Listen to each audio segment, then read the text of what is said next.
안녕하십니까. 평생투자 파트너입니다. 오늘은 6월 16일 수요일입니다. 오늘 이야기는 두 가지 내용인데요. 코스피의 어떤 신고가에 대한 이야기이고, 두 번째는 ISM 제조지수가 피크아웃 한다면, 아마 얼마 전에도 말씀드렸던 것 같긴 한데 다시 한번 조금 더 자세하게 좀 이야기를 드리려고 합니다. 어제 방송했던 거에 어떤 문의가 좀 있었는데요. 통장 나누기에 대한 문의인데, 그 중에서 이제 회원분들이 그런 문의를 하시더라고요. 어떻게 용돈이 없느냐, 뭐 이런 말씀 하시는데, 사실 용돈은 각자에 맞게 이제 설정하는 거죠. 근데 그거 역시도 이제 선택이라는 겁니다. 예를 들어서 제가 이만큼을 번다라고 했을 때, 뭐 생활비 빼고 뭐 아이 학원비 빼고 뭐 빼고 내 용돈 뭐 와이프 용돈 했더니 이만큼 번 게 다 들어간다 라고 한다면, 그렇게 만족하면 그렇게 가는 거고요. 근데 만약에 나는 내 용돈을 포기하고 내 용돈을 그대로 뭐 부모님 용돈으로 채우겠다 라고 하면 또 그렇게 가는 거죠. 이것은 뭐가 맞다 틀리다가 아니라 그냥 선택인 것입니다. 선택. 저는 제 용돈은 사실 제가 돈을 쓰지도 않고 용돈은 그냥 부모님 드린다, 뭐 이런 생각으로 그렇게 하는 겁니다. 그래서 뭐 용돈을 얼마로 정해야 되는지 이런 것들은 각자의 어떤 상황에 맞게 선택하는 겁니다. 하지만 다 가질 수는 없거든요. 내가 뭐 한 달에 한 100만 원 쓰고 옷도 좀 좋은 거 사고 하면서 돈도 모으고 부자도 되고 여행도 많이 다니면서 주식 투자도 잘 되길 원하고, 이렇게 다 원하는 대로 되진 않거든요. 그래서 무언가 하나는 손해란 말은 그렇고, 무언가 하나는 버리고 무언가를 선택하는 그런 선택에 저는 그런 어떤 과정인 것 같아요. 그래서 용돈 같은 경우에는 뭐 많이 쓰는 사람은 많이 쓰면 됩니다. 대신에 뭐 버는 거 많이 버는데 너무 조금 쓰는 것도 좀 오히려 이상할 수도 있습니다. 그리고 저는 개인적으로 차가 없습니다. 저도 차가 없고요. 원래 차 있었죠.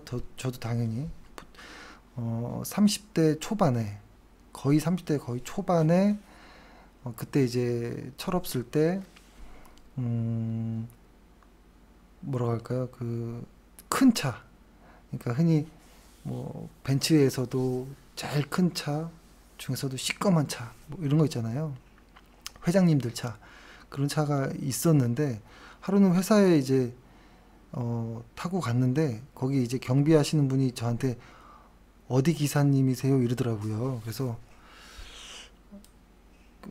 그때 이제 나랑 맞지 않는 무언가인가 뭐 이런 생각도 들었고, 또 하나는 그때 이제 한투에 있을 때였는데 고객을 이제 외부에서 만날 일이 있었는데, 저도 모르게 차를 고객 안 보이는 좀 먼 곳에 주차하고 제가 가는 제 모습을 봤던 것 같아요. 뭔가 좀 부끄러웠나 봐요. 고객은 돈을 못 버는데 나만 돈을 버나? 그러니까 고객의 요트는 어디 있나? 뭐 이런 것처럼 그때 뭔가 좀 이렇게 저의 어떤 가치관에 충돌이 있었던 것 같아요. 그래서 그 언저리 때부터는 차를 다 처분하고 뭐 그랬던 것 같아요. 그래서 저도 돈을 벌고 저랑 함께 하는 회원분들, 고객분들도 다 돈을 벌는 거에 집중하자, 뭐 이렇게 했던 것 같습니다. 아무튼 뭐 그렇습니다. 그리고 어젠가 뭐 와이프랑 제가 그 얘기했던 것 같아요. 제가 이제 자녀 백신을 엊그제 이제 맞고 미열이 좀 나더라고요. 그래서 한 38도는 안 넘는데 한 37점 후반대에서 계속 열이 나더라고요. 지금도 보니까 뭐 37점 뭐 초반 정도로 내려오긴 했는데 뭐 그때 이제 와이프랑 농담식으로 이런 이야기 했던 것 같아요. 만약에 농담식으로 이야기했지만 솔직히 저는 어떤 생각이 들었었냐면, 백신 후유증 뭐 이런 것들이 남의 이야기인 줄 알고 전혀 신경 안 쓰다가 막상 자녀 백신이 예약이 딱 되는 순간 하면서 뭔가 조금 움찔하고 좀 겁을 먹더라고요, 제 자신이. 그러면서 이제 주사를 맞으러 가는 동안, 아, 혹시 어떡하지? 안 좋은 일이 생기면 이런 생각이 들더라고요. 그래서 저녁에 농담식으로 와이프한테, 만약에 백신 맞았는데 혹시라도 뭐 안 좋은 일이 있으면, 와이프한테 제가 했던 말이, 우리 그 주식에 있는 그 자산들을 전부 다 코덱스 200 미국채 혼합형,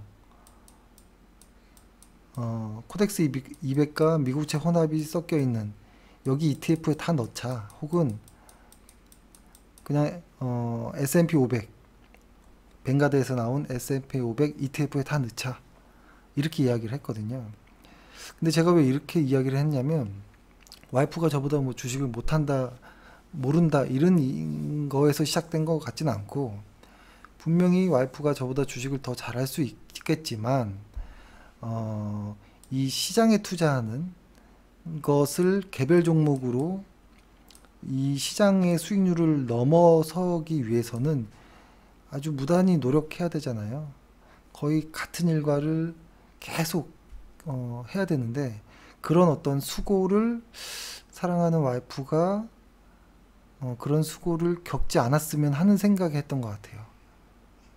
그리고 개별 종목으로 그 무단한 노력들을 했음에도 수익률을, 시장을 이기기 어렵다라는 것은 누구나 아는 사실이잖아요. 그렇기 때문에 그럴 바에는 마음 편하게 ETF, 시장에 투자하는 ETF에 그냥 넣어놓고, 약간의 뭐 소액 정도의 CMA 통장 정도나 뭐 단기 채권에 뭐 넣어놔도 어떨까, 이런 생각을 했던 것 같아요.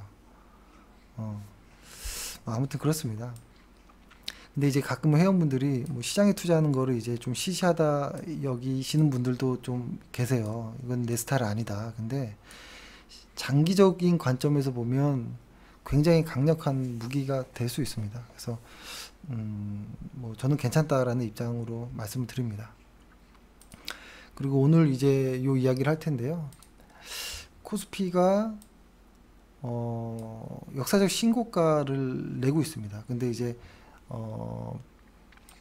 그 위에 저희가 그 보는 요 스토캐스틱 요 부분이 이렇게 과열권에서 이렇게 조금씩 과열권에서 이제 데드크로스가 나오는 이런 언저리부터는 좀 조심해야 된다라는 말씀을 드리고, 그리고 이런 과열권이 한참일 때는 변동성이 나올 수밖에 없는 이런 상황이잖아요. 조심해야 되는 구간이라고 생각을 합니다. 근데 사실 이것만으로 그런 것은 아니죠. 사실 저희가 시장을 좀 볼 때 좀 어떤 거시적인 어떤 지표들을 예전엔 좀 많이 봤던 것 같은데, 지금은 그렇게 많이 보진 않아요. 지금은 많이 그렇게 보진 않는데, 그럼에도 보긴 하죠.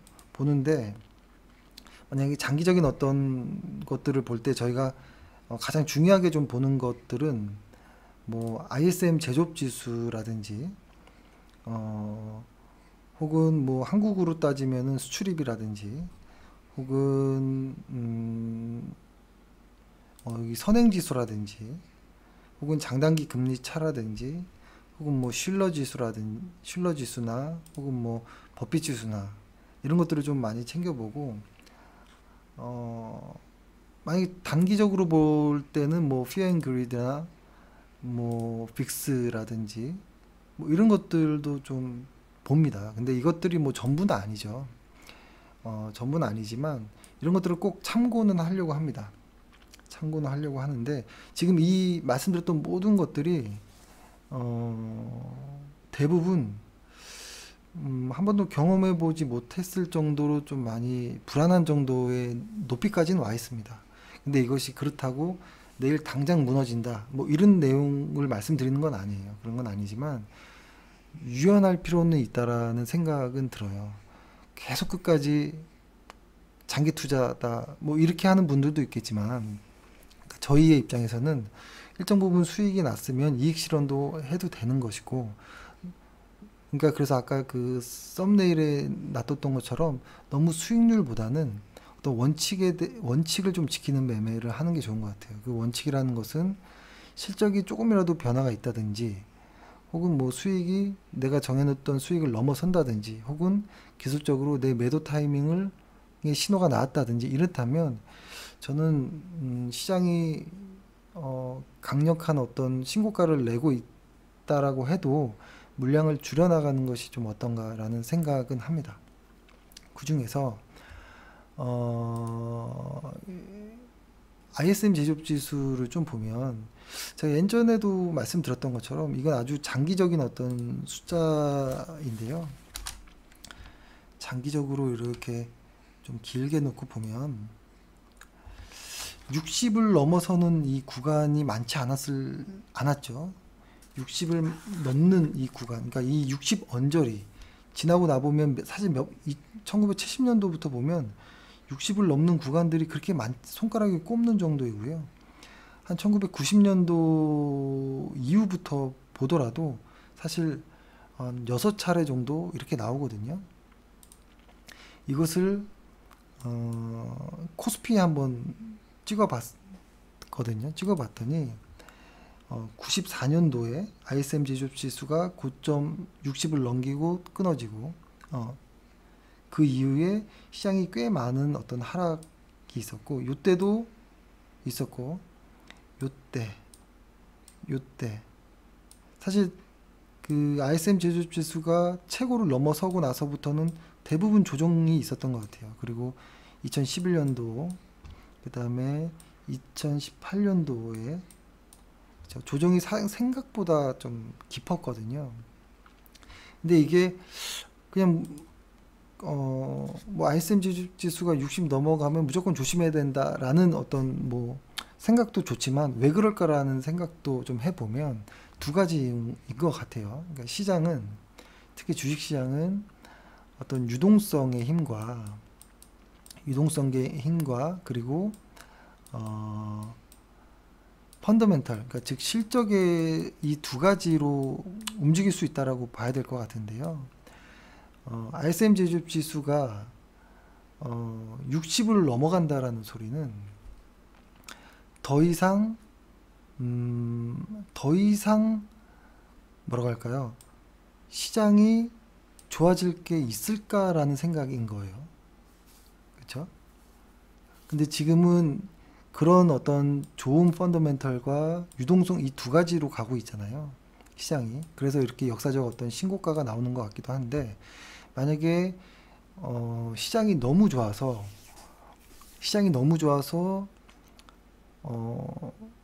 요번에 또 FOMC에서 긴축 이야기가 없다라고 하면 더 어떤 안도 랠리가 나올 거잖아요. 그러면 당분간 신고가 행진도 이어질 수는 있겠죠. 근데 반대로 보면 이 너무 좋은 시장에서는 연준이 긴축 정책에 대한 자신감을 가질 수 있는 부분이 있거든요. 그래서 그렇게 되면 유동성이 꺾이는 이런 모습이 나올 수 있고, 그런 긴축 이야기가 나오면 유동성에 대한 어떤 우려가 표시될 것이고, 그 다음에 ISM 제조업 지수가 최고치를 찍었다면 그 다음부터는 펀더멘털이 꺾이는, 그러니까 유동성과 펀더멘털 이 두 가지가 다 꺾인다면 시장은 조정이 약한 조정은 아닐 수 있다는 것이죠. 그래서 이 두 가지가 좀 가장 우려되는 이런 모습입니다, 저희는. 그래서 근데 이제 이게 제가 이제 가장 좀 싫어하는 것 중에 하나가 그거예요. 뭐냐면 무조건 강세론자도 좀 별로이지만, 무조건 공포를 이제 조장하는 어떤 이야기들도 상당히 좀 저는 싫거든요. 어떤 이제 방송을 보면 뭐 다음 달에 뭐 선물 옵션 동시 만기에 조심해야 된다라고 했다가 시간이 지나니까 올해 선물 옵션 동시 만기는 조심해야 된다. 또 이번 주니까 이번 주 조심해야 된다. 계속 조심해야 된대요. 그리고 공매도 이야기가 나오니까 역시 공매도부터 이후부터는 주식 투자하면 안 된다. 뭐 이렇게, 이거는 좀 언젠간 얻어 걸리겠지라는 심정으로 계속 이야기하는 그런 어떤 것들은 좀 위험하다라는 생각이 듭니다. 근데 다만 그런 것들이 아니라 합리적으로 많은 어떤 지표들이 과열권에 있고 실적의 어떤 증가율이 최고봉에 이뤘을 때는 좀 주의할 필요는 있어요. 근데 저희도 이런 것들이 좀 느껴지는 게 뭐냐면 요때 2017년 말에서 2018년 초에 저희가 한번 그 뭐라고 하죠? 모든 포트폴리오를 전체 매도를 했던 적이 있잖아요. 그때 방송에 이런 이야기를 했었을 때가 있었고, 그 다음에 요때 3월 19일 날 어떻게든 빚을 내서라도 코덱스 레버리지를 사자 뭐 이렇게 했던 이런 구간이 있잖아요. 이게 사실 지나고 났더니 그런 어떤 좋은 결과가 나왔을 수도 있겠지만 사실은 이게 어떤 시장의 고점과 저점 이런 것들을 계속 이렇게 할 수는 없습니다. 이런 것들을 점쟁이처럼, 그건 점쟁이죠. 그렇게 할 수는 없는 것이고, 이런 어떤 시장의 고점을 너무 이제 디테일하게 하려다 보면은 항상 실수가 있을 수 있거든요. 그래서 저는 정확하게 내 보유 종목을 시장의 고점에서 팔 거야, 혹은 시장의 저점에서 살 거야, 이런 어떤 마음보다는 그냥 어떤 내 어떤 원칙에 따라 그냥 행동하는 게 어떨까라는 생각이 들고요. 지금도 사실 많이 올라왔고 언제든지 하락해도 이만큼 훅 조정이 받아도 시장을 길게 보는 관점에서 보면 전혀 이상하지 않을 수 있다라는 겁니다. 항상 시장은 계속 상승만 지금처럼 이렇게 계속 상승만 오진 않았거든요. 상승 조정, 상승 조정, 상승 조정, 이게 계속 반복되잖아요. 그렇죠? 그것처럼 이렇게 바닥이 왔을 때는 오히려 좀 자신감을 가질 필요는 있겠지만, 모든 것들이 다 이렇게 높이 와 있을 때는 좀 냉정해질 필요도 있겠다. 그리고 만약에 시장이 조정이 오면 언제든지 좀 가볍게 운신의 폭이 넓을 수 있도록 뭐 대출이라든지 론, 스탁론 뭐 이런 것들은 좀 하지 말아야 되는 것이고, 아무튼 좀 조심할 필요는 있겠다. 뭐 이런 생각은 합니다. 예. 괜히 좀 이렇게 이런 안 좋은 이야기를 하는 것이 마음이 편하지는 않지만, 하지만 장기적으로 보면 계속 시장은 우상향하겠죠.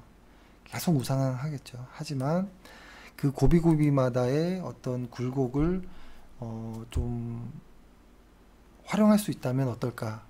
근데 활용이 잘 안 되긴 합니다. 활용은 잘 안 되지만, 그럼에도 만약에 안 된다면, 자신이 없다면 불안함의 현금 비중을 좀 늘려놓는 것, 그리고 아주 좋은 주식이 싸지 않는 이상 담지 않는 것, 그리고 아주 좋은 주식이라도 많이 올랐다면 이익 실현을 좀 하는 것, 이런 것들이 지금처럼 좀 시장이 불안한, 좀 많이 올라서 혹시나 이런 마음, 조마조마한 이런 느낌이 있을 때는 그런 어떤 전략도 같이 해보는 게 어떤가, 이런 생각을 해봅니다.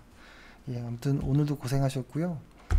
예, 수고하셨습니다. 내일 뵙겠습니다.